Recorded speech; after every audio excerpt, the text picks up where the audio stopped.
Welcome to Amy's Bookshelf Reviews podcast. I'm Amy Shannon, but you can call me Amy. Thank you for listening. Hello and welcome, and I hope all is well with you. I'm Amy, and today I am talking about the book ban week. It's from September 22nd to September 28th. I keep a list of books that have been banned and the ones that I am interested in reading. I read them, and then I, of course, will write a review, and I will talk about them whenever possible. Now, there are the American Library Association is where I get a lot of my information about banned books, but I also have authors who not necessarily are, trying to be an advocate for books that aren't, for books to not be banned in certain areas, but, want me to know about information. So I get a lot of those email requests. Also, if you want to be an advocate and support the American Library Association, it has a membership, but the membership, you actually have to be a librarian or work in a library.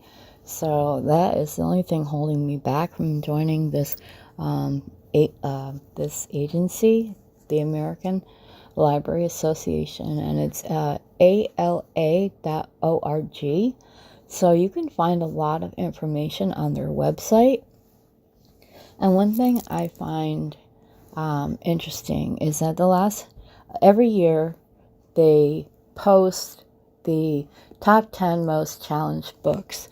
So with this year being 2024, they are posting the books from 2023. And I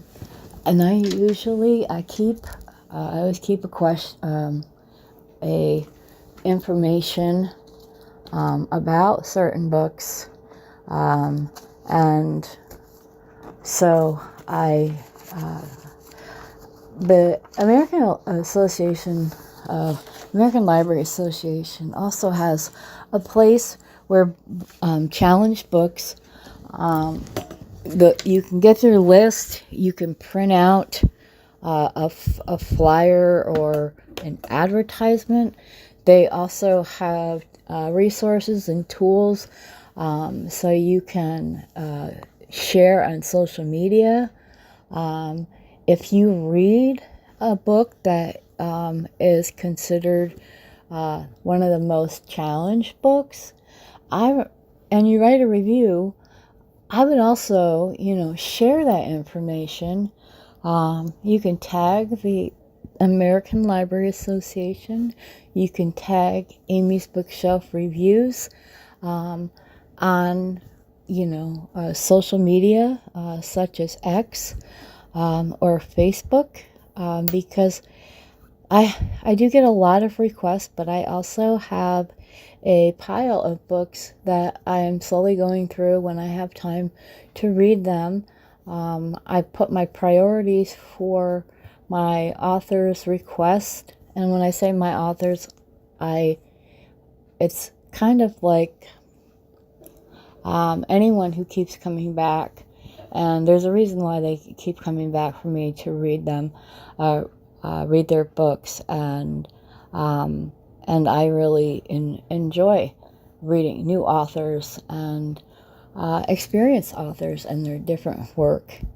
And also, I mention if they actually have, if one of their books has ever been challenged or banned, that they can send me that information, and I would be glad to share it with my readership, my audience from both of my websites, amysbookshelfreviews.com and essenceenterprisesus.com, where you can get information about me and my work.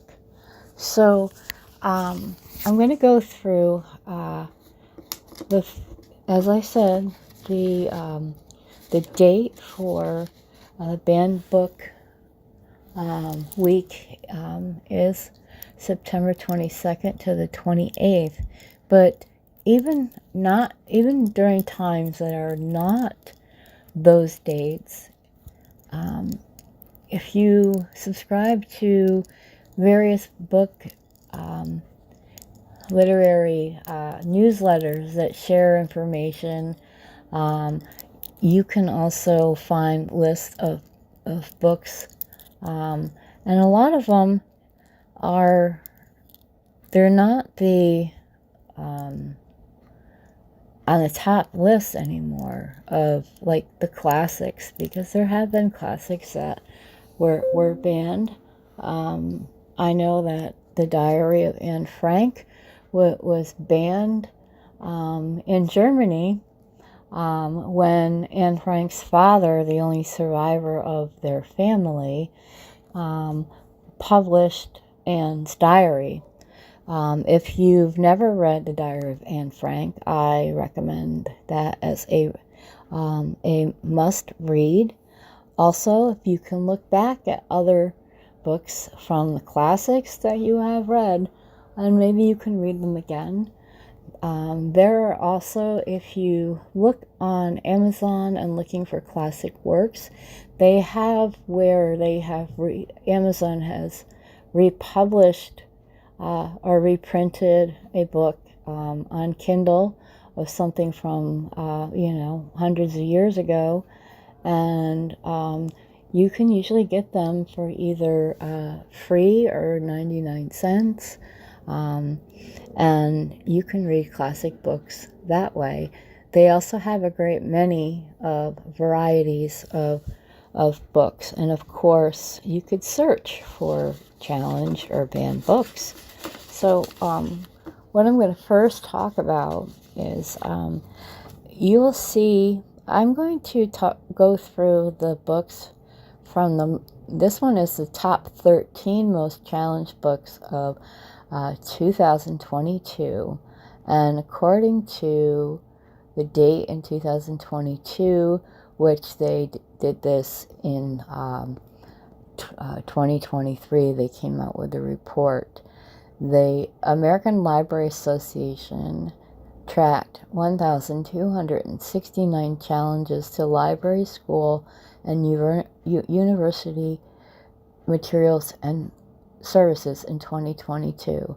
Of the 2,571 unique titles that were challenged or banned in 22, here are the top 13. And why it says 13, because there are books that are tied for a number. So the very first one, actually we'll work our way down from 10. And actually it's would be 13, but tied for 10 is A Court of Mist and Fury by Sarah J. Maas, Crank by Ellen Hopkins,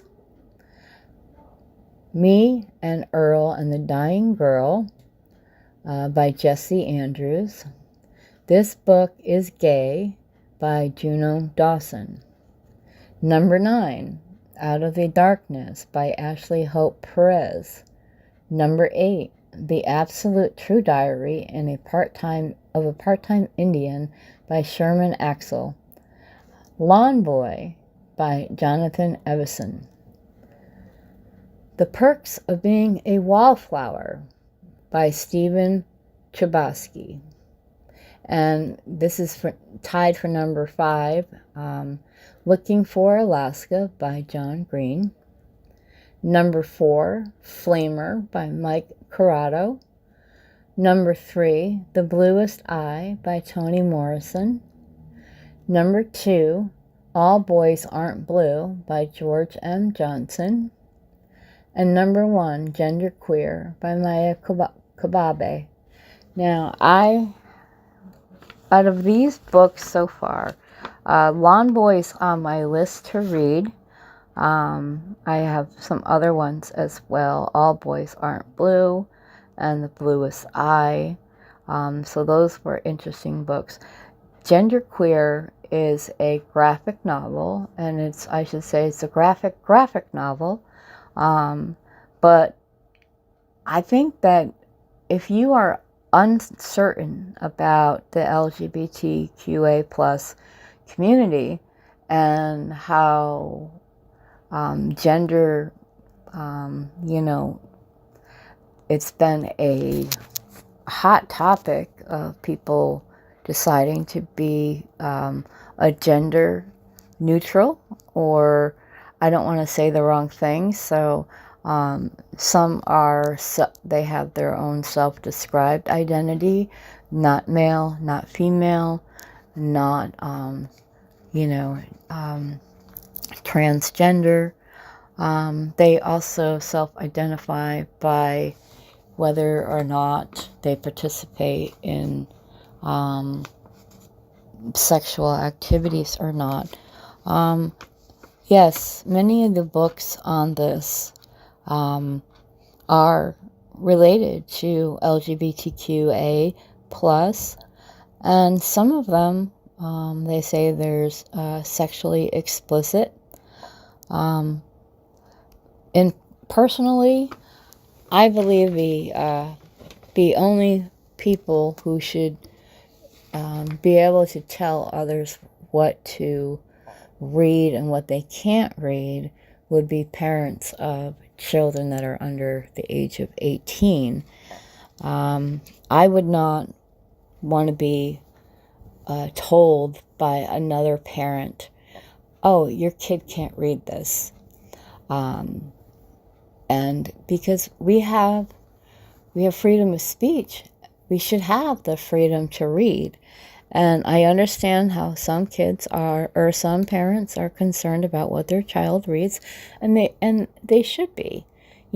Some books are too old for them or too mature, but when they're children's books, kids that read will grow up to be readers, that, people that read. Some kids only read because it's necessarily, you have to be able to read when you're in school.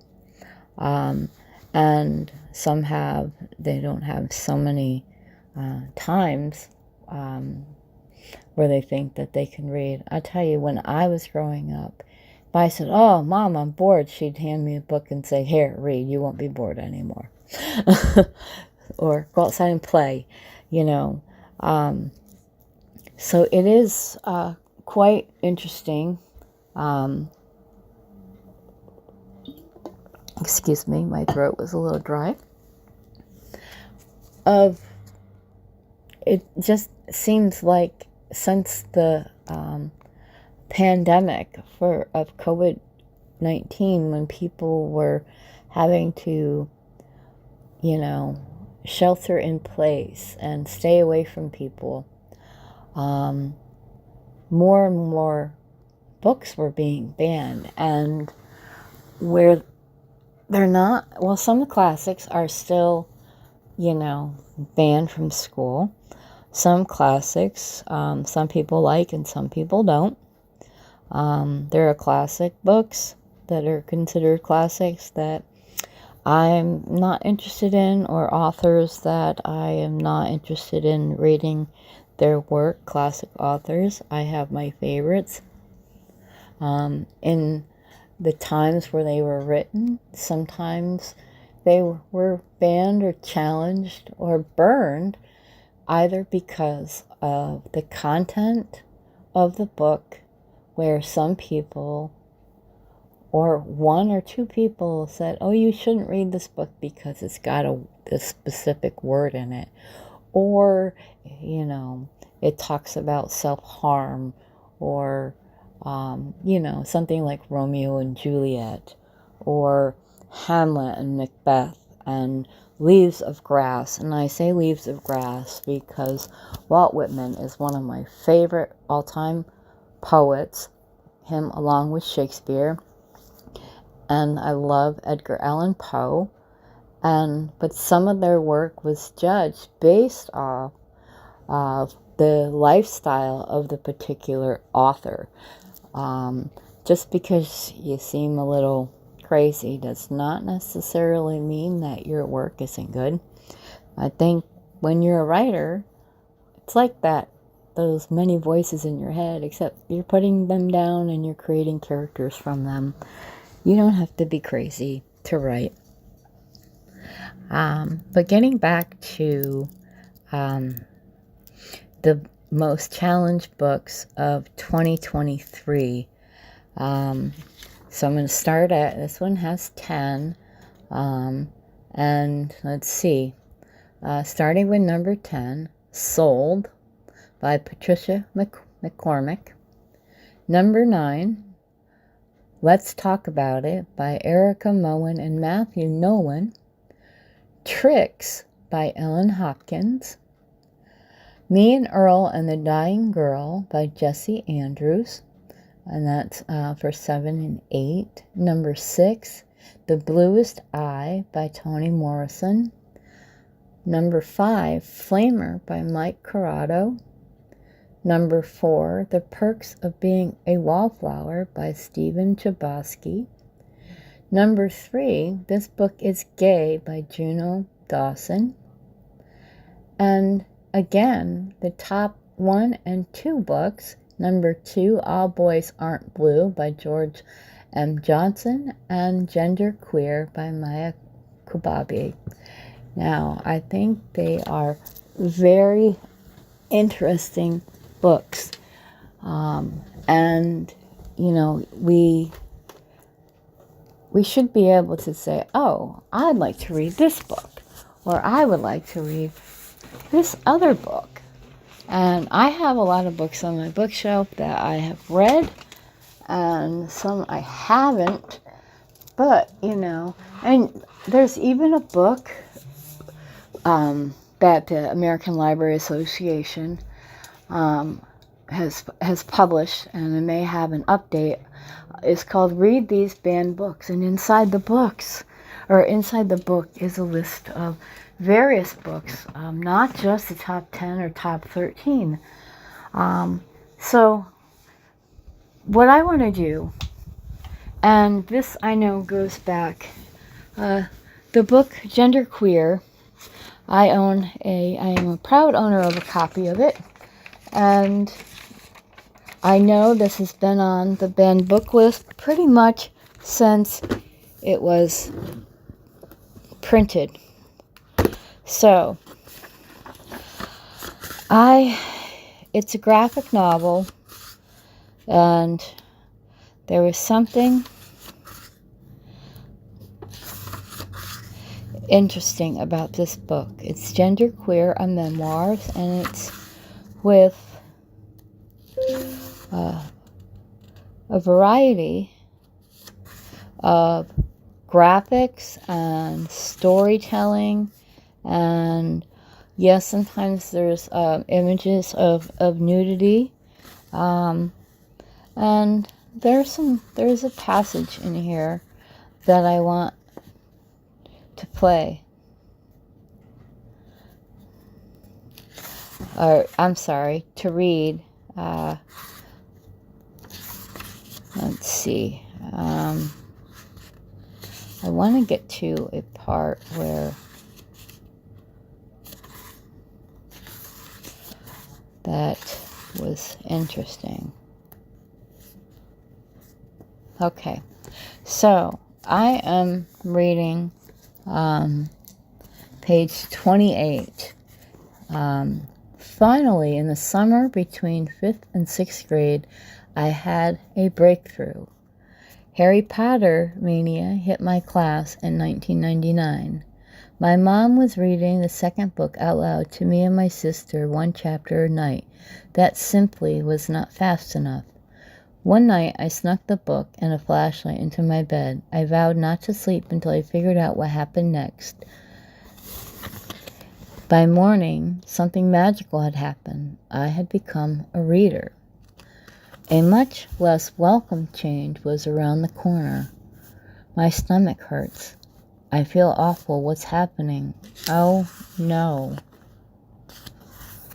My favorite fictional character at this time was Alana the Lioness, a short, stubborn girl who disguised herself as a boy to train as a knight.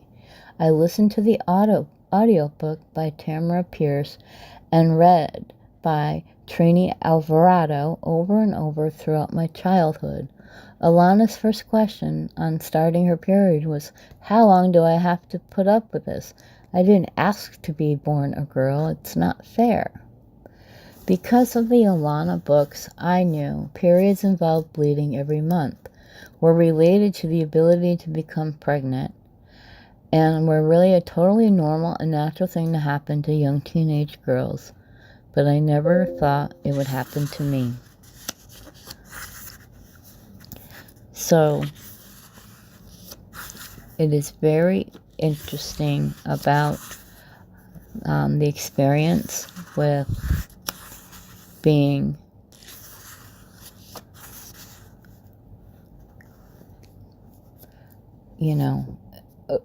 being born a girl.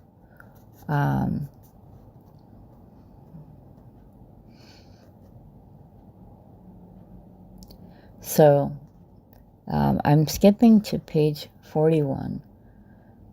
I remember when my mom told me. For a long time I had planned on naming you Robin, whether you're a boy or a girl. I wish I had been named Robin. I wish I had any gender-neutral name. Maybe I can change my name to Robin, or Sammy, or Taylor, or Skylar, or Alex, but I couldn't get any of them to stick. My first crush was on my neighbor Galen. His sisters thought it was cute when we kissed, so we did. My second crush was on a tomboy girl in elementary class. I asked her, "Can we kiss?" and she said, "I'd rather not." My third crush was on a cocky boy 3 years older than me. I was so embarrassed around him I could hardly speak. My fourth crush in 8th grade was on a girl who had a Lord of the Rings nickname. It was this time around that I looked up the word gay and lesbian in the dictionary. What am I? 1 week before I started high school, I told a friend about these crushes. My mom said girls getting crushes on girls is pretty normal and is probably just a phase. So I could go on in reading this book, and if you are interested in learning about people in Maya's situation, also I learned that there are, instead of using pronouns, there's a variety of phrases that people will refer to themselves as. I've read several of these books, and I still have a lot of books to read and to share. So this has been one of my sections, which I used to call Amy's Banned Book Buzz, and I will probably have more episodes about banned books. I thought I would schedule this one because of the Banned Book Week, but of course, every day, every week, every year, more and more people are challenging books just because they don't understand. They haven't even read the book. They just read the title and say, "Oh, it's got this something in it." My opinion, you can't not like a book until you read it. And you can't love a book until you read it. So, before you start saying, "Oh, I'm going to challenge this book. I don't want my kids to read it. I don't want other kids to read it," you should focus on your own children. But also, I think more adults should read children's books. But if you aren't sure if your child should read a book or not, read it yourself and then decide. Don't think just because it has a specific content, because a lot of times in the last few years, most of the books that have been banned are either about the LGBTQA plus community, and also they're about races and cultures that are, there's so many varieties of these, and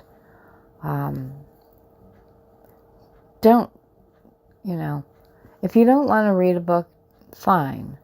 Don't tell other people they can or cannot read it. If you don't want to like a book, or you don't like a book, you should at least read it to know that you don't like it. It's like when you eat when you eat food. You can't say you don't like something that you've never tasted. A book is that way as well.